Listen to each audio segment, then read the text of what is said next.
parts of France are effectively not French.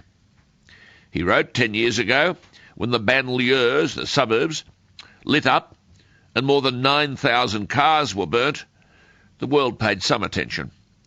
But it soon sank back into denial. The ungoverned spaces in France and other parts of Europe were largely ignored. What is this happening here? Do we know where these people are in the suburbs? We are frightened to go there. We are also frightened, it seems, to root them out. Let's talk to Douglas Murray with a very significant perspective at the end of the week. He has talked about Islam in the past, or he's called it a creed of Islamic fascism. He's called it a malignant fundamentalism, woken from the dark ages to assault us here and now. Assaulting us indeed. And Douglas Murray's on the line from London. Douglas, good morning and thank you for your time. Very good to be with you. You wrote that when a counter-terrorism expert appeared on Fox News earlier this year and claimed that major cities in European countries, in Britain and in France, had no-go zones where non-Muslims and the police simply didn't go, that this counter-terrorism expert was ridiculed and disparaged. Yes, he was. His name's Stephen Emerson. He's an American counter-terrorism expert. And undoubtedly, part of his analysis was wrong. He got something very seriously wrong about the city of Birmingham in the United Kingdom. But he said the same thing about areas of France, including Paris, that they were effectively no-go zones for non-Muslims. And this is after the Charlie Hebdo and Jewish supermarket attacks in Paris in January. The mayor of Paris, no less, promised that she was going to sue not only the expert in question, but Fox News, where he made the comment, that she was going to sue Stephen Emerson and Fox News for harming the reputation of Paris.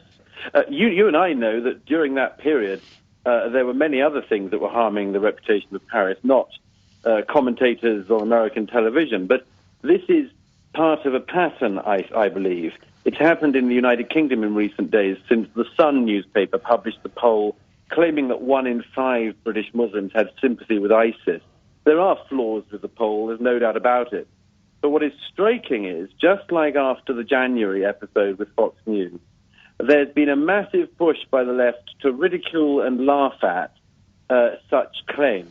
And in the process, I argue, they're effectively trying to invite everyone to join them in a distraction, in an effort to distract attention away from a problem which really we have to face up to at some point. So basically we're in denial. I mean, the episode you're talking about, where the Paris mayor, Anne Hidalgo, said she'd sue Fox News for harming the image of a city, was only days after 12 people were gunned down in Charlie Hebdo's offices. So, and we don't want to talk about it, we don't want to know about it. Talk, please, about something else. Hey? This is a pattern. I mean, all of our societies do it.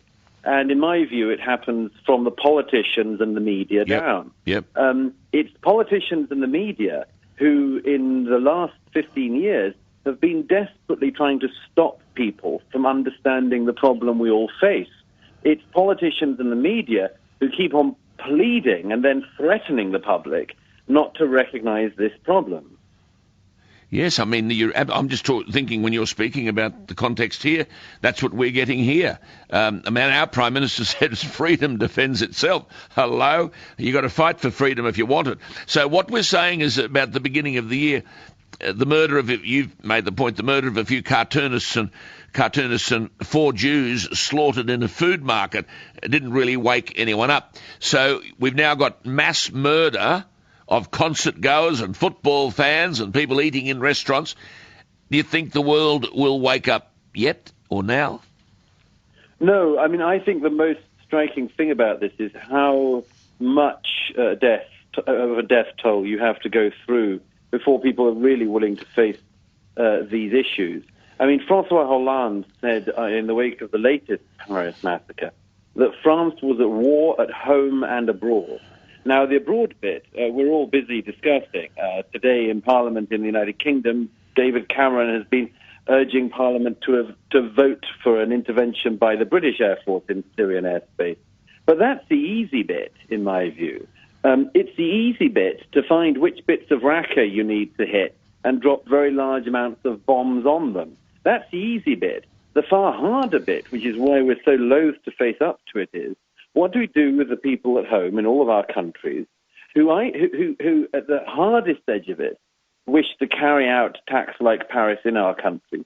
At the slightly softer edge, as all the polls show, a segment of those populations which have sympathy with people who carry out such attacks, and all the way down to those people who don't want violence but do want to fundamentally change the nature of our societies.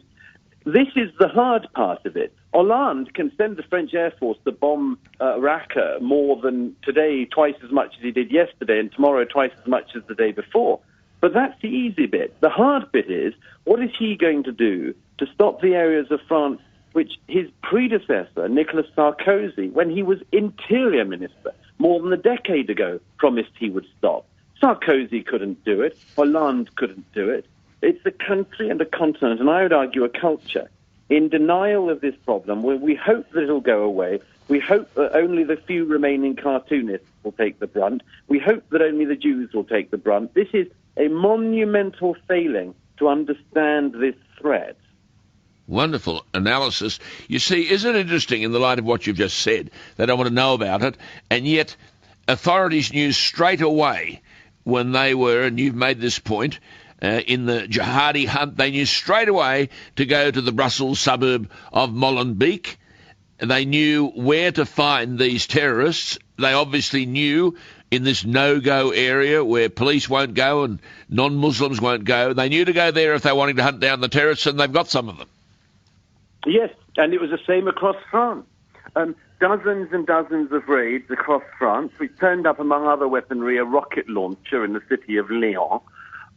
They knew where to look, and they rightly used the aftermath of the atrocity to try to mop up some of these problems.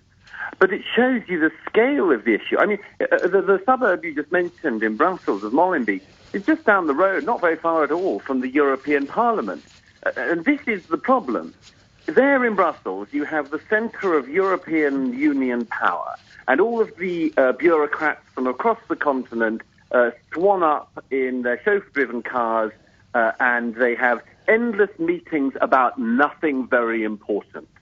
And meantime, just down the road, across the river, is an area that they really can't go in, and it turns out that there are suicide bombers galore. Absolutely. That's the problem. It is the problem. I mean, we learnt yesterday that this mayor of Molenbeek, the breeding ground for terrorists, had been given a list of more than 80 suspected Islamic militants living in her suburb a month before the Paris attacks. The list included the Paris mastermind, Abdelhamid Abaoud, and the two brothers who took part in the attacks is Ibrahim Abdeslam, who detonated a suicide vest last week, and Salah, who remains the target of a manhunt across Europe. They lived 100 yards from Molenbeek City Hall. Their apartment was visible from the mayor's office, and she was asked about the list of more than 80 suspected Islamic militants living in her suburb, and she said, I was told the federal police were dealing with that. She did nothing. Yeah. Well, it's the perfect metaphor for the whole problem of the continent. You have a situation, it's literally before our eyes, and a political class that wants to do nothing about it, or doesn't think it's its job, or hopes it dies out before the problem gets much worse. I mean, simultaneously to all this going on, you mentioned in your introduction quite rightly about the issue of refugees. People talk now in Europe about the refugees issue as if we're actually talking solely about people fleeing the Assad regime's horrific massacres in Syria. That's not the case. Most of the people coming into Europe and have been coming in are not Syrians. They're not Syrians. They're coming from sub-Saharan Africa. They're coming from Eritrea. They're coming across the Middle East and the Far East. They're coming from as far as Bangladesh. This is not a refugee situation solely. There are refugees, but in the middle of all of that, a much larger number of people who are simply economic migrants. And Chancellor Merkel and European Commission head Jean-Claude Juncker know that they have their political reputation on the line now. Because earlier this year, when the body of that poor dead Syrian boy was washed up on the shores of Turkey, European leaders told the European people, this is our business, this is our fault, this is our responsibility. Not Turkey's responsibility, not the Gulf states' responsibility, not Saudi Arabia's responsibility. It's Europe's responsibility. And as a result, they opened the gates of Europe for a limited period of only. And Chancellor Merkel announced that 1% more of the German population would come in this year and in the succeeding years. Now, Jean-Claude Juncker said the other day after the Paris attack that he didn't want to hear any more criticism of the immigration policy of Europe. He didn't want to hear it. He said he disliked the criticism. It sounded bad to him. He said that he wanted to invite the critics of that immigration policy to be serious. And my response to this is, it was only the critics of the immigration policy who were serious the whole way along. Good on you. It was only the critics who said, what is your system in place to differentiate between a legitimate asylum seeker from Syria, which there are certainly many of. There are many legitimate asylum seekers from Syria.